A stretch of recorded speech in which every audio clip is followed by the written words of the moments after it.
फ्लेगफोर बावनाय हाबाफारि लादों। दा बेवहाय साबायखरखौ बावनांगोन दुलाराय बर' फरायसा आफादनो साबायखरखौ बावनांगोन, NDBनो साबायखरखौ बावनांगोन, UBPOनो जायफोर थामथि बर' गोरोबथानि सागानगिरिमोन बिथांमोननोबो आरो लोगोसे रोजा रोजा साबायखर बावनांगोन जोंनि गासैबो मुंख्लंफोरनो जायनि नाजानायाव जोंहा खेबथाम बर' गोरोबथा जाबाय आरो थामथि बर' गोरोबथानि 6.3 दफा बायदियै जोंहा गंजि कलेजा प्रभिन्सियेलाइज जाबाय।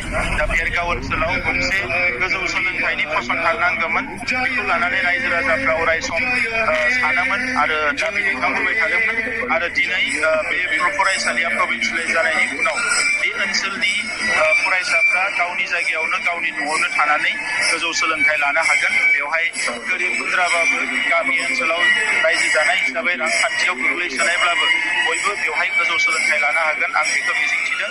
आङो बेखौनो खावलायनो सानदों जे देग्लाय 1 करोड़ होनाय बिल्डिंखौ जों बेखेवबाय, बिनि उनाव गंसे गेट लुना होनाय जागोन, आरोबाव 50 लाख रां बेवहाय होबावनाय जागोन बायदिसिना लुनो थाखाय। नाथाय सोलोंथाइनि जि फोरोंनाय आरो सोलोंनायनि जि प्रसेस बेखौ जाहाथे गोग्गो खालामनानै लाखियो, आं बेखौनो खावलायो। पस्टआ जिखिनि थालांबाय बे एनरलमेन्टनि सायाव जायो। एनरलमेन्टआ जेला बारायगोन अब्लानो पस्टखौ मोनबाय थागोन। एनरलमेन्टआ जिहेतु माखासे साबजेक्टआव खम पस्टखौ मोनदों आरो बियो प्रभिन्सियेलाइजेसन एक्ट 2017 बायदि खालामनाय जादों।